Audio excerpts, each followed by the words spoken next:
Et nous avons vu que ce peuple est un peuple à part. C'est un peuple à part car il a été créé par Dieu. C'est un peuple à part car il a une destinée particulière. Dieu l'a destiné à être son témoin au sein des ténèbres du paganisme. C'est un peuple à part parce que Dieu s'est révélé à lui et lui a donné la Bible. C'est un peuple à part aussi parce que c'est de ce peuple que Dieu a suscité le Sauveur des hommes, le Messie, le Seigneur Jésus-Christ. Mais c'est aussi un peuple à part par ses souffrances, par les vicissitudes de son histoire, par la sévérité de Dieu aussi, quand il s'est détourné de lui, car ce peuple s'est détourné de lui à plusieurs reprises et a souvent échoué dans sa vocation. Mais c'est aussi un peuple à part quant à son avenir. Et nous avons vu que Dieu réserve un avenir glorieux à Israël. Israël n'a pas été rejeté pour toujours. Israël sera de nouveau béni. Et nous pouvons nous demander quand est-ce qu'Israël sera béni.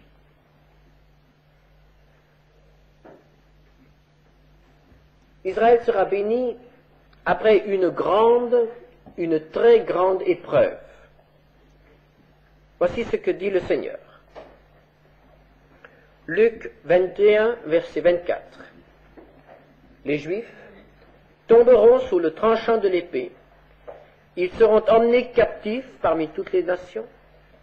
Et Jérusalem sera foulée aux pieds par les nations, jusqu'à ce que les temps des nations soient accomplis. Et dans Daniel 12, verset 7, nous lisons « Toutes ces choses finiront quand la force du peuple saint sera entièrement brisée. » Il y a donc un délai, une limite à l'attente. Mais deux choses doivent se produire. Israël doit être rassemblé, Jérusalem doit appartenir à Israël. La première chose. Et la deuxième chose, la force du peuple saint doit être entièrement brisée. La première chose, c'est déjà accompli en partie. Nous avons, cette semaine, nous sommes souvenus de la prise de Jérusalem il y a 5 ans, le 6 juin 1967. Donc, Israël est dans son pays, Jérusalem est sous administration juive. Mais le deuxième point n'est pas encore réalisé. Et il semble actuellement plus loin que jamais d'être réalisé. En effet, Israël devient de plus en plus fort. Israël était une nation faible il y a quelques années. Lors de sa création, il aurait suffi de peu de choses pour détruire cette nation et son armée. Mais depuis, les choses ont changé et on reconnaît qu'Israël a actuellement l'armée la plus forte du Proche-Orient. Israël est devenu un peuple fort. Or, la Bible dit que Dieu bénira Israël quand cette force-là sera entièrement brisée. Donc, sans nous tromper, nous pouvons affirmer qu'Israël va au-devant de très grandes épreuves. Et ce matin, nous allons voir ensemble quelle est cette épreuve. Cette épreuve sera provoquée par un homme que la Bible appelle l'Antéchrist.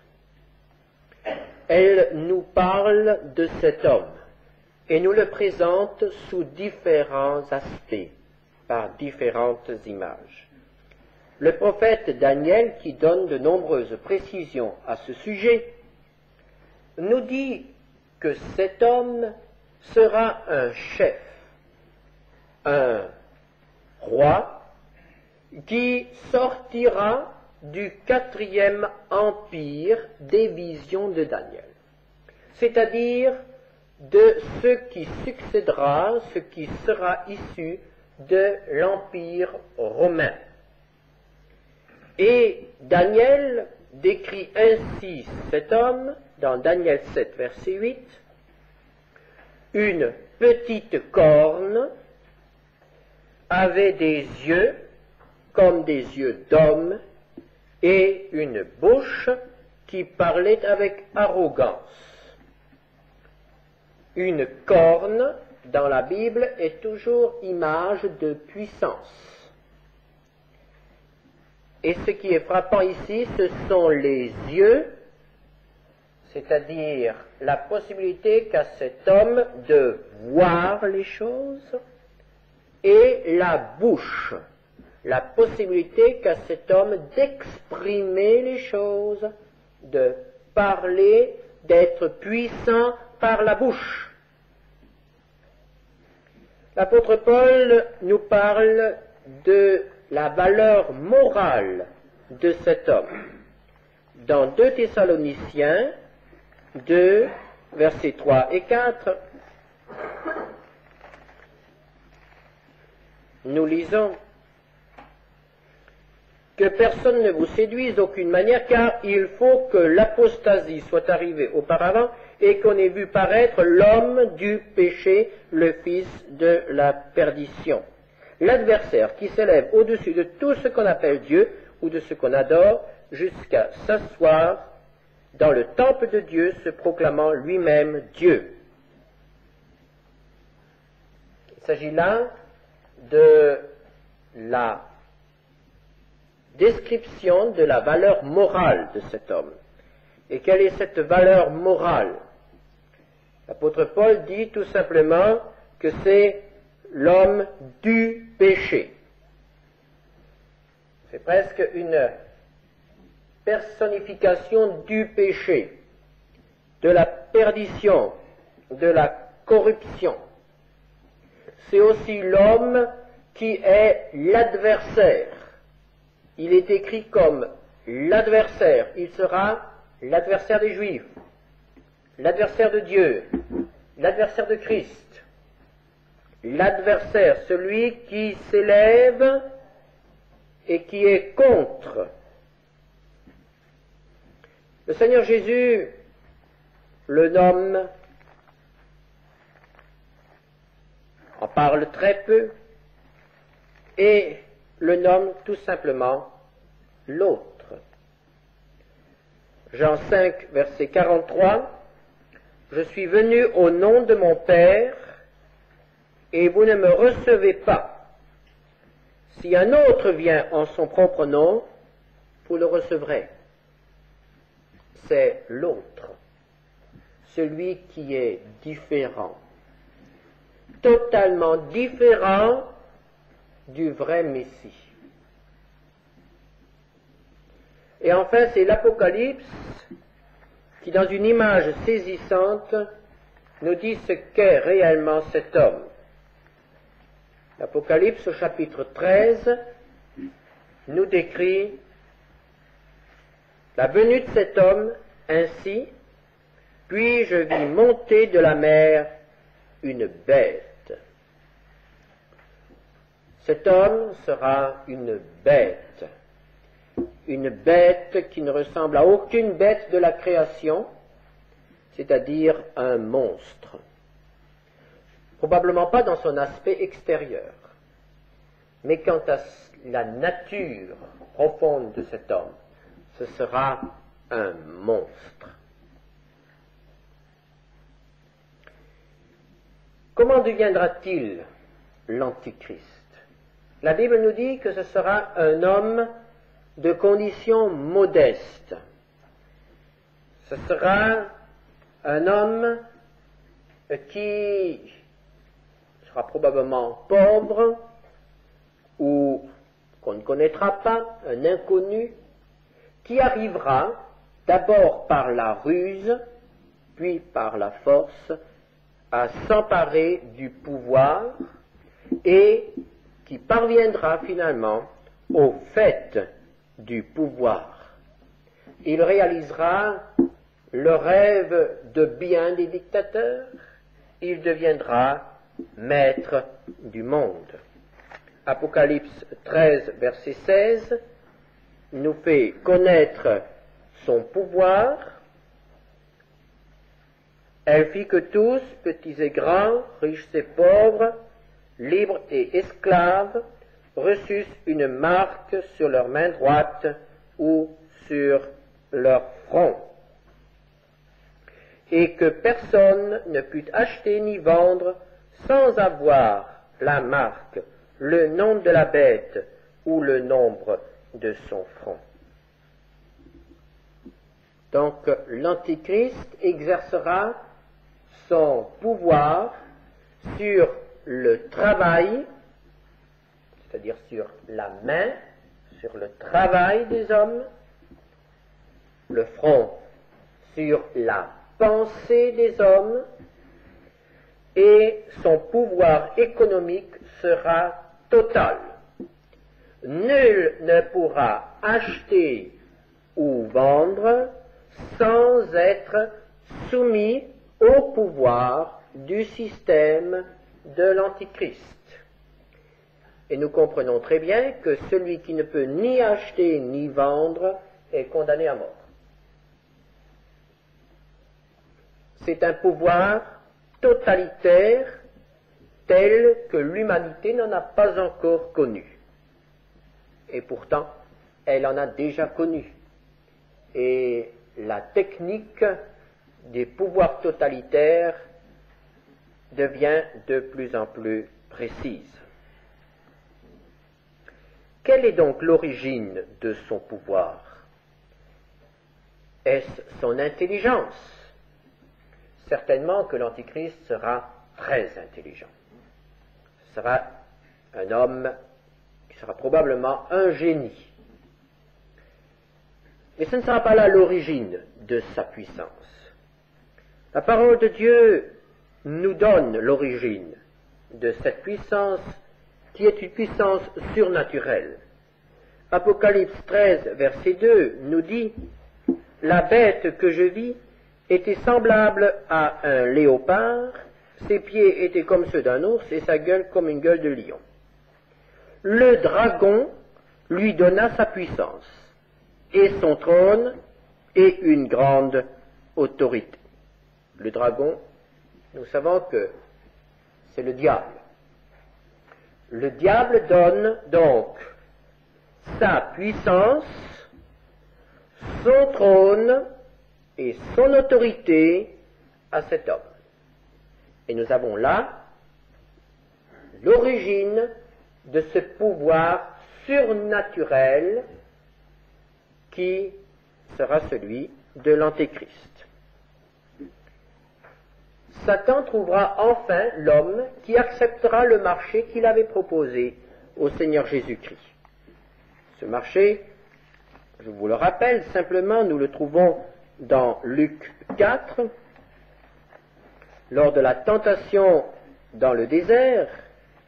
Nous lisons que Satan proposa à Jésus, chapitre 4, versets 6 à 7, « Je te donnerai toute cette puissance et la gloire de ces royaumes, car elle m'a été donnée, et je la donne à qui je veux. Si donc tu te prosternes devant moi, elle sera tout à toi. » Donc Satan a essayé d'attirer Jésus en lui proposant son pouvoir, en lui proposant la domination mondiale. Jésus a refusé. Il est venu pour faire la volonté de Dieu, non la volonté du diable. Et c'est ainsi qu'il est devenu sauveur des hommes. L'Antéchrist acceptera.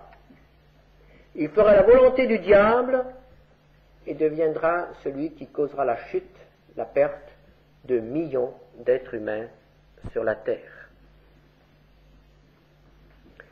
Il sera secondé par un adjoint qui aura lui aussi des pouvoirs surnaturels, qui aura des dons.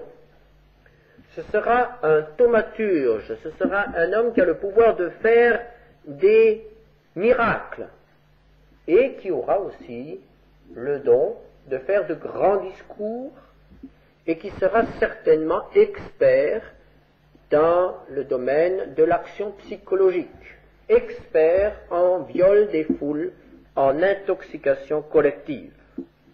Le faux prophète. Celui-ci aura un pouvoir surnaturel. Il pourra faire des miracles. Chapitre 13, verset 13. Elle opérait de grands prodiges, même jusqu'à faire descendre du feu du ciel sur la terre à la vue des hommes. Et l'apôtre Paul nous avertit dans 2 Thessaloniciens 2, versets 9 à 10, l'apparition de cet impie se fera par la puissance de Satan, avec toutes sortes de miracles, de signes et de prodiges mensongers, et avec toutes les séductions de l'iniquité pour ceux qui périssent, parce qu'ils n'ont pas reçu l'amour de la vérité pour être sauvés. Et la Bible est tout à fait formelle. Nul ne pourra résister à la séduction conjuguée de l'Antichrist et du faux prophète. Même les hommes de bonne volonté, même les sages, même les religieux, même les honnêtes ne pourront pas résister à la séduction de l'Antichrist et du faux prophète. Tous seront entraînés, tous seront aveuglés, seront liés et comme possédés par l'esprit qui agira dans l'humanité en ce jour-là. Le Seigneur Jésus dit que même les élus pourraient être séduits si Dieu ne les protégeait pas.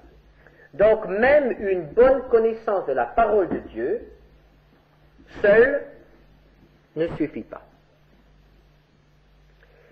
Évidemment, Israël, malgré toute sa connaissance de la Bible, malgré son passé, sera aussi séduit. Israël, pendant un certain temps, se laissera éblouir par l'Antéchrist. Certainement que l'Antichrist exercera son pouvoir de séduction d'une manière particulière contre ce peuple. Peut-être qu'il arrivera à donner une solution à certains problèmes de coexistence au Proche-Orient. Peut-être qu'il passera même un contrat ou qu'il signera un traité ou des accords avec Israël. Et certains en Israël penseront avoir réellement affaire au Messie, car il y a dans le peuple juif toujours encore l'attente du Messie. Et certains diront, mais le Messie, le voici. Et il est très probable que les services psychologiques de l'Antichrist feront miroiter ce mot aux yeux des Juifs, le laisseront entendre, suggéreront à certains, et il semble que beaucoup se laisseront tromper. Jésus avertit, Matthieu 24, verset 23, « Si quelqu'un vous dit, alors, le Christ est ici, ou il est là, ne le croyez pas. » Donc, en ce temps-là, on dira, le Christ est à tel endroit, c'est lui. Mais le Seigneur nous avertit. Le Seigneur aura pitié de son peuple terrestre, et il enverra 2 témoins. C'est-à-dire, il y aura à Jérusalem, pendant un certain temps, 2 hommes qui lutteront contre cette action d'intoxication spirituelle qui déferlera sur le peuple d'Israël. Ces deux témoins, ces deux messagers de Dieu, nous sont présentés dans Apocalypse, chapitre 11, versets 3 à 13. Leur ministère s'exercera pendant 3 ans et demi. Eux aussi provoqueront des miracles. Ils parleront, ils démasqueront la ruse de l'Antichrist. Ils prouveront à Israël que cet homme n'est pas de Dieu. Pendant 3 ans et demi, ils seront absolument invulnérables. Mais, au bout de 3 ans et demi, l'Antichrist aura le pouvoir de les vaincre. Et ces 2 hommes seront tués. Ce sera alors l'occasion d'une très grande fête, vraiment de grande réjouissance dans le monde entier, parce que les 2 voix qui s'opposaient à l'Antichrist, les 2 seuls qui s'opposaient à l'Antichrist dans le monde, se sont tus. 3 jours après, le Seigneur ressuscitera ces 2 témoins et détruira en partie Jérusalem par un tremblement de terre. Alors certains comprendront. Alors certains se réveilleront. Certains deviendront sages en Israël et comprendront que la prophétie s'accomplit et résisteront alors à l'Antéchrist. C'est à ce moment-là que l'Antéchrist sera au sommet de sa puissance. Daniel 7, 25, il prononcera des paroles contre le Très-Haut et il espérera changer les temps et la loi, et les saints seront livrés entre ses mains pendant 1 temps, des temps et la moitié d'un temps, c'est-à-dire pendant 3 ans et demi. Et la Bible nous dit que ce sera une période de très grande souffrance. Le Seigneur Jésus avertit qu'Israël n'a jamais autant souffert et ne souffrira plus jamais autant que pendant ces 3 ans et demi où il sera livré à la domination de l'Antéchrist qui viendra établir son quartier général à Jérusalem même pour mater ce peuple qui est rebelle. Mais en réalité, ce n'est pas le peuple dans son ensemble qui sera rebelle à l'Antichrist. Le peuple dans son ensemble est aveuglé. Mais dans le peuple, il y a ce que la Bible appelle le reste. Et ce reste nous est présenté par l'Apocalypse dans le symbole de la femme qui a donné naissance au Messie. Et cette femme, ce n'est pas la Vierge Marie, car c'est une vision, cela ne correspond pas à une réalité historique qui s'est déjà passée. Il s'agit du reste, c'est-à-dire de cette souche des Juifs fidèles qui depuis Élie s'est toujours trouvé en Israël. Et c'est de cette souche, de ce reste fidèle, qu'est sorti le Messie. C'est ce que signifie l'image dans Apocalypse 12, verset 1. Et dans Apocalypse 13, verset 8, nous lisons « Tous les habitants de la terre adoreront la bête, ceux dont le nom n'a pas été écrit dès la fondation du monde dans le livre de vie de l'agneau qui a été immolé. » Donc, seuls ceux qui sont écrits dans le livre de vie, ceux que Dieu connaît, ceux qui ont été marqués du sceau de Dieu, échapperont à la séduction.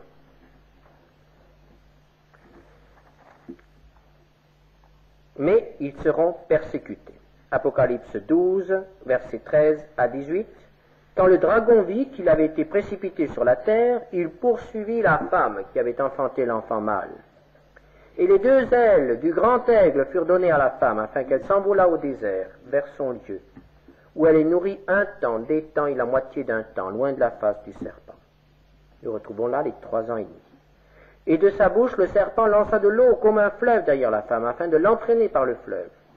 Et la terre secourut la femme, et la terre ouvrit sa bouche, et engloutit le fleuve que le dragon avait lancé de sa bouche.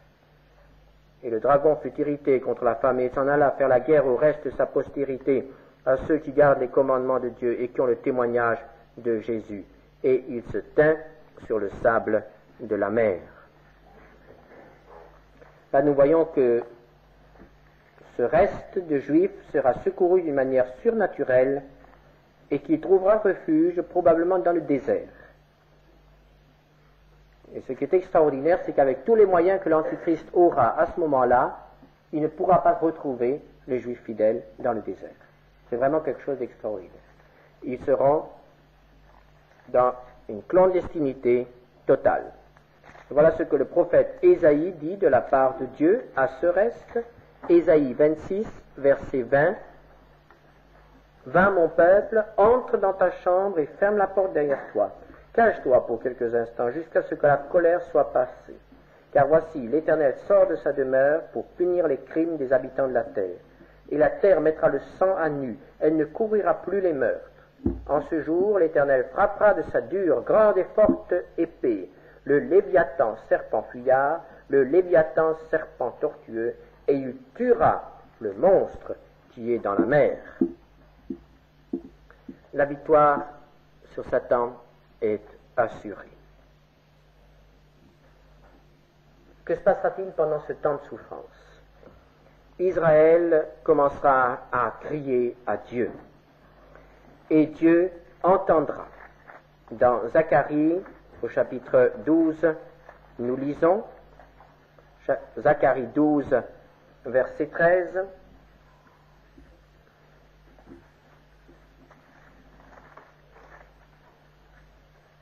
verset 10, « Alors je répandrai sur la maison de David et sur les habitants de Jérusalem un esprit de grâce et de supplication. Ils tourneront les regards vers moi, celui qu'ils ont percé. Ils pleureront sur lui comme on pleure sur un fils unique. Ils pleureront amèrement sur lui comme on pleure sur un premier-né. Et le Seigneur lui-même reviendra. Le prophète Zacharie nous dit que le Seigneur descendra, il paraîtra, il combattra ces nations comme il combat au jour de la bataille. Ses pieds se poseront en ce jour sur la montagne des Oliviers, qui est vis-à-vis de Jérusalem du côté de l'Orient. La montagne des Oliviers se fendra. C'est dans Zacharie 14, versets 3 à 4. Et quand l'Éternel viendra, Israël regardera et reconnaîtra celui qu'ils ont percé. Il reconnaîtra Jésus et se convertira. Israël sera alors sauvé. Mais que deviendra l'Antichrist? L'Antichrist atteindra le comble de la folie juste avant le retour du Seigneur. Il se proclamera lui-même Dieu. Et poussé par Satan, l'adversaire de Dieu, il lancera un défi à Dieu. Et il dira, mais qu'il descende, mais qu'il vienne donc, s'il peut faire quelque chose, s'il existe vraiment. Ce sera un défi que Dieu relèvera. Et nous lisons dans la Bible qu'alors l'Antichrist rassemblera ses armées pour essayer d'empêcher Jésus de descendre sur la terre.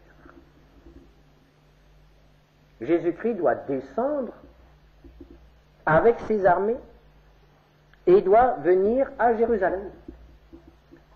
Alors je suppose que l'Antéchrist rassemblera ses armées en Israël et il comptera sur ses avions supersoniques, il comptera sur ses fusées, il comptera sur ses satellites pour opposer une barrière de feu au Seigneur Jésus-Christ. Et en ce jour-là, certainement, on tirera vers le ciel. Et on essaiera de tirer très haut. Apocalypse 19, verset 19. Et je vis la bête et les rois de la terre et leurs armées rassemblées pour faire la guerre à celui qui était sur le cheval et à son armée. L'Antichrist aura en effet la grande surprise de voir que le ciel a répondu à sa provocation. Jusqu'à présent, les hommes peuvent écrire beaucoup de choses sur Dieu, ils peuvent déclarer que Dieu est mort, Dieu ne répond pas. Et en ce jour-là, les hommes seront tellement entraînés par leur folie qu'ils provoqueront Dieu, mais à leur grande surprise, et pour la première fois, Dieu répondra.